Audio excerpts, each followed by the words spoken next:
Okay, we're finally going to get to installing this new water pump.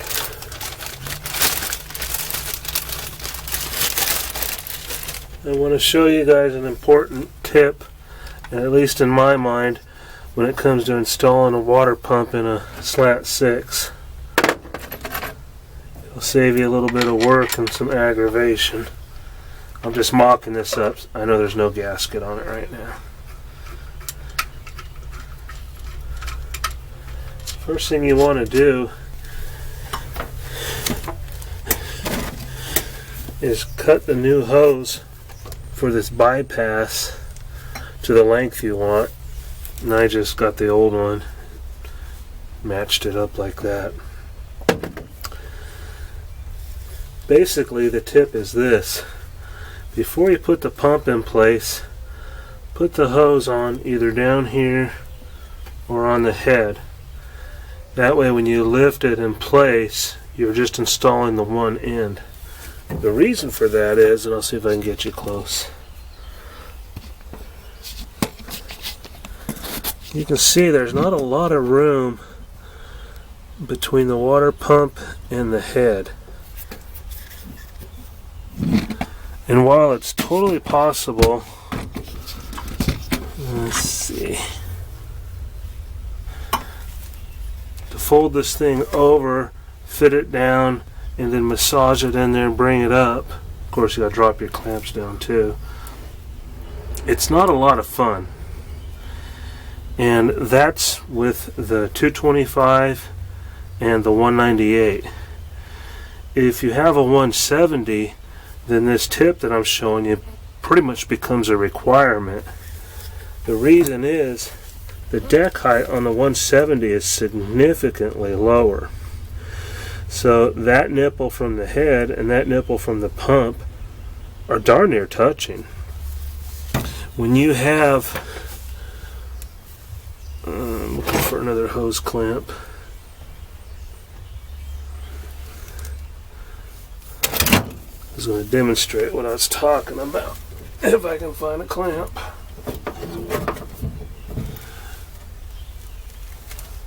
Oh. Well, this is an absurdly large clamp, but you'll get the idea. On the 170, you'll have the clamp like down on the water neck, and then the one on the head. They're literally that close together. You know, there's just like a quarter of an inch between the two clamps. So that means the hose itself is only like this. And you'd have to unscrew the clamps all the way to get them off. And you'd have a real hard time pinching that much over and onto those two nipples. So what we do,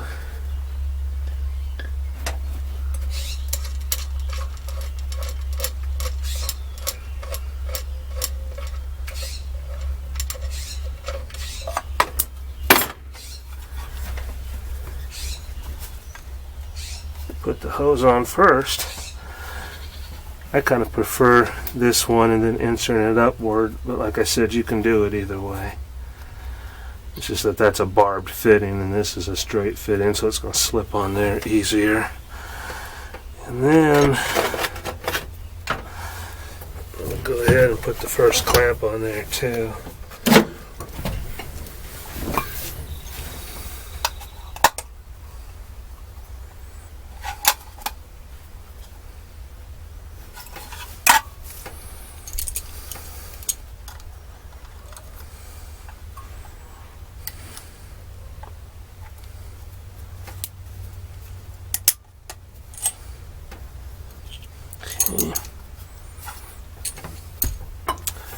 That's good. Now I'm going to use that gasket tack.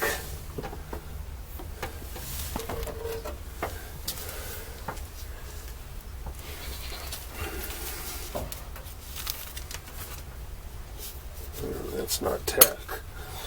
Where's the tack? There it is. Let's see where you guys are seeing. You're not seeing up here. Yeah, we'll fix that.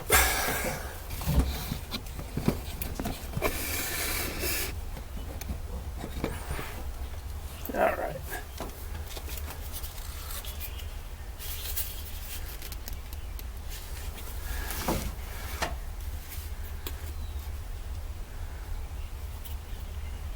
This stuff is pretty handy. I like it.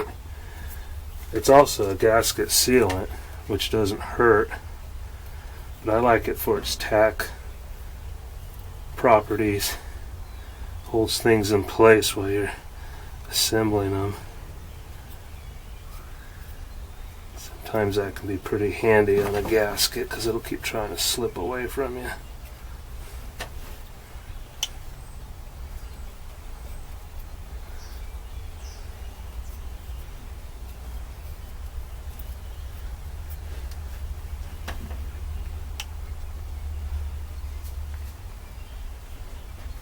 I may have done the wrong side first. I wanted to do the side that goes down on the pump.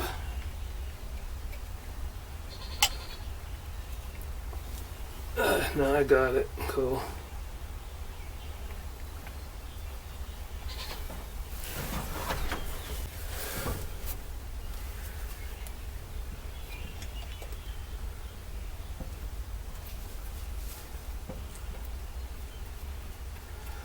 Just like the thermostat housing, I'm sure there's a spec for this too. I mean, there's a torque spec for everything. But this is another one of those components where snug is sufficient. But I'd actually only recommend that if you're familiar with working on stuff. If you're not, then yes, look up the torque specs. You don't want to really guess at this stuff because you'll end up either breaking a bolt or have stuff fall apart.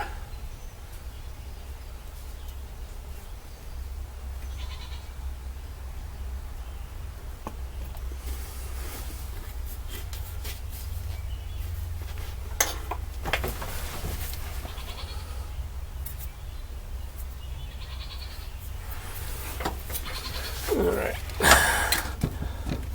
down we go.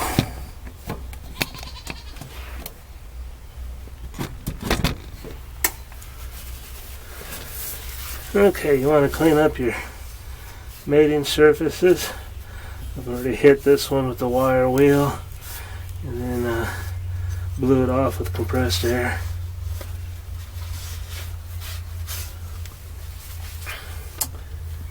And so just a note to myself, that's the one I need to put sealant on.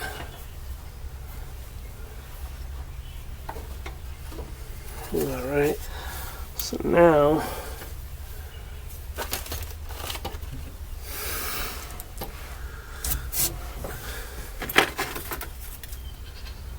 you want to place your clamp to where it's going to be easy to access, and that may sound commonsensical, but as you heard me complaining about earlier in this series about that hose clamp being upside down and backwards, people do weird stuff like install it like that. How did they even get in there, you know? So just plan it out. It'll make the job go a lot easier on anything, whenever you're dealing with hose clamps. Okay.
Gates water pump.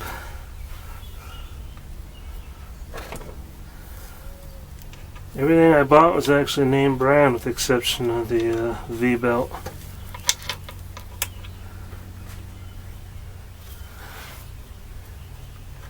And not because I wanted to burn money, but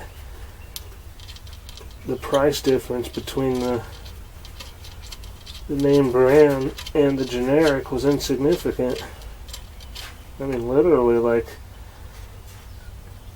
this water pump might have been like $1 more than the El Cheapo version.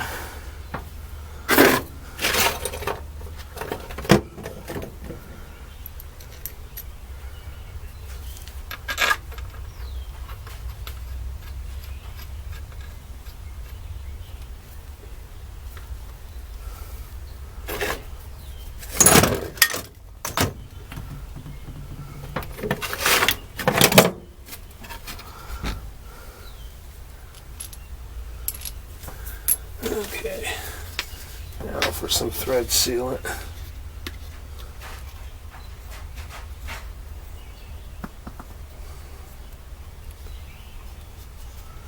And this is just Teflon. You can use the wrap kind too if you'd like. Perfectly fine. Teflon of both types work fine in automobile applications. Just in cooling systems anyway. Do not use them on your fuel system. I have seen people say that it works. It does not. If you want to prove it to yourself, just take a little piece of Teflon out and put a little bit of gasoline on it, and it just turns into gum immediately. It starts dissolving it.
You know, another pleasure of working on these older vehicles is not just the simplicity and durability, but the cost. Even though they're very old now, it's still pretty good. That box of stuff you saw: heater hose, upper and lower radiator hose, water pump, temperature sensor, thermostat, the gasket for the thermostat, and V-belt, if I didn't say that already.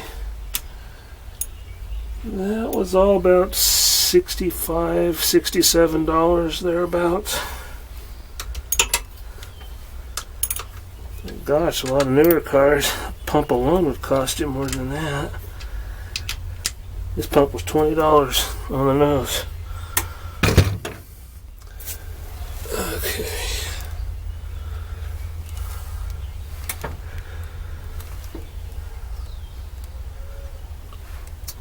Need a screwdriver.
And that's how that's looking.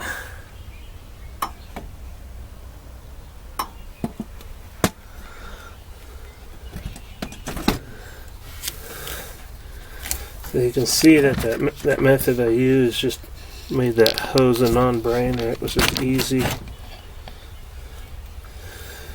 Okay, so now we have heater hoses. See this red one.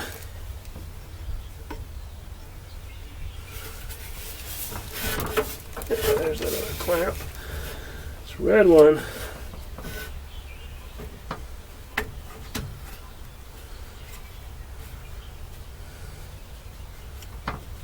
I'm going to reuse, because other than the end, it looks serviceable.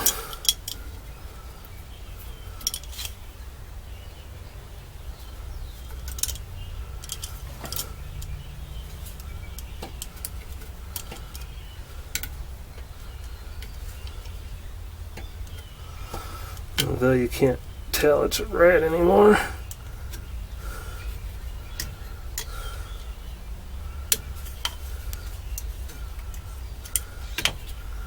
Okay.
I'll change that sensor last after everything's all back together to limit the possibility of me cracking into it with a part or a tool.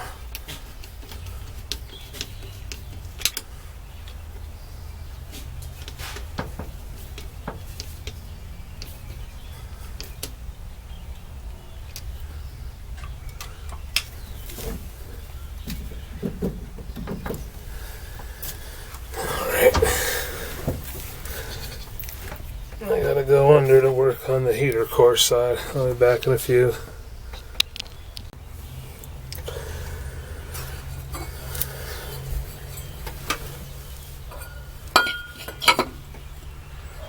Okay, the hose mission accomplished. Got them routed up front, clamped down.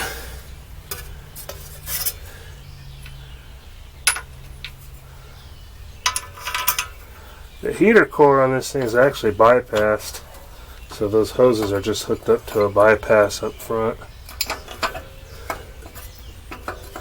But I wanted to leave them there so when the next owner gets around to replacing or repairing it, it's ready for them.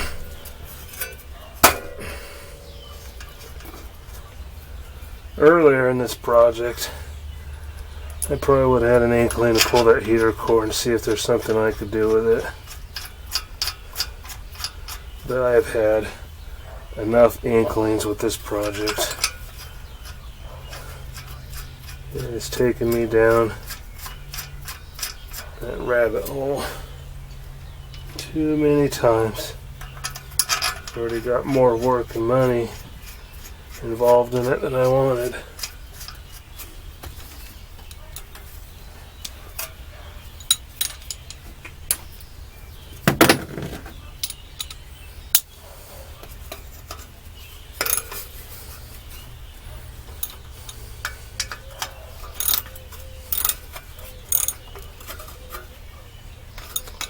This is probably going to just about wrap this up for the night.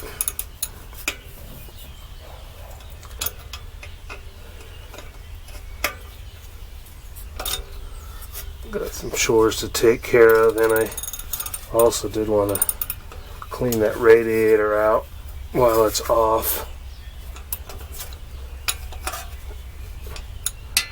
So the next phase of this will be putting the radiator and core support back in. Upper and lower radiator hoses. Fill it with fluid and run it.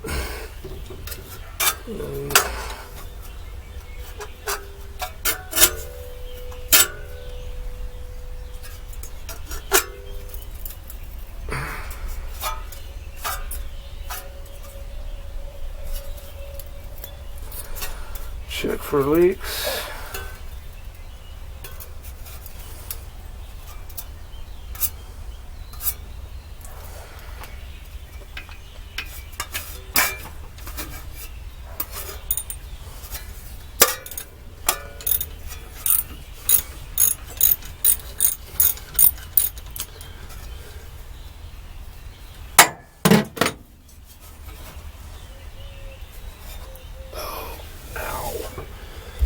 Okay, right. This is what the book called for. We'll see if it fits. I've just learned with slants. Yeah, see, that's not even close. There's different configurations and pulley sizes. See that? It's almost twice as big as it needs to be.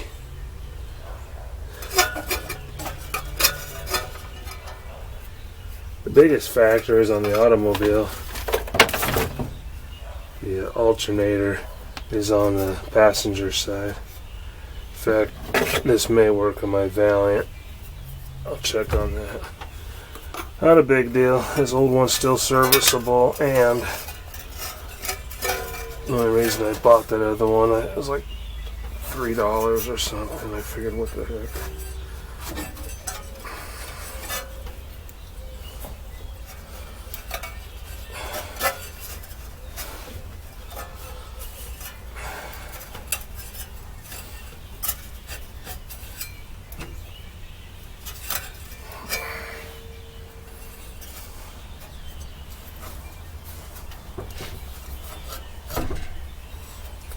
Interesting.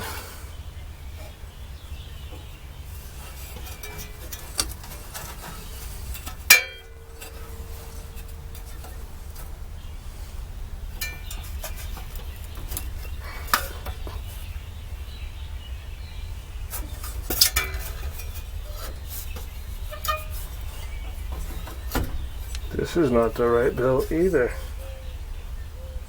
The alternator's all the way up against its stop. Somebody must have just about pried this thing on.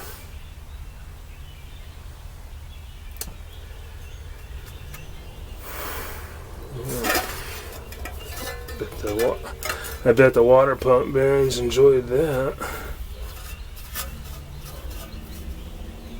Yeah, it does have the numbers on it.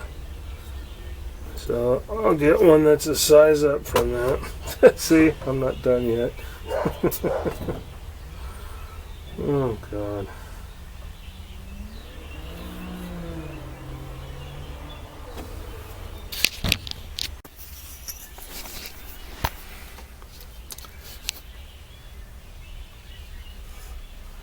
I marked my timing marks. At the moment, well, there's still good access to them. So I got the pulley there and the timing mark there.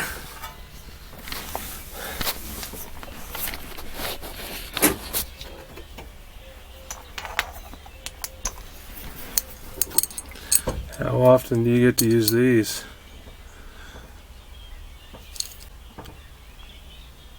That name may give away just how old they are.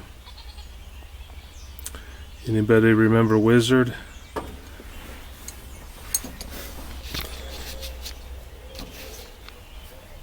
I haven't seen any of these factory clamps in a long time myself.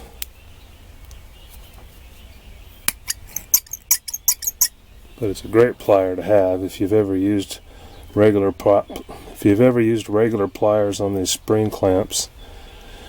You know they like to shoot away into oblivion on you.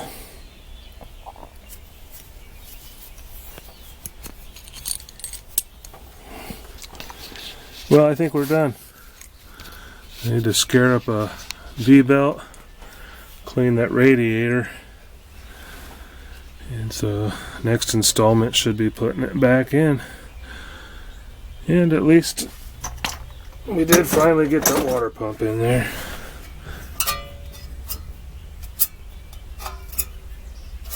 Nice smooth turn. I'm happy with that install. I think it went well once I finally got to it. Alright, thanks for watching.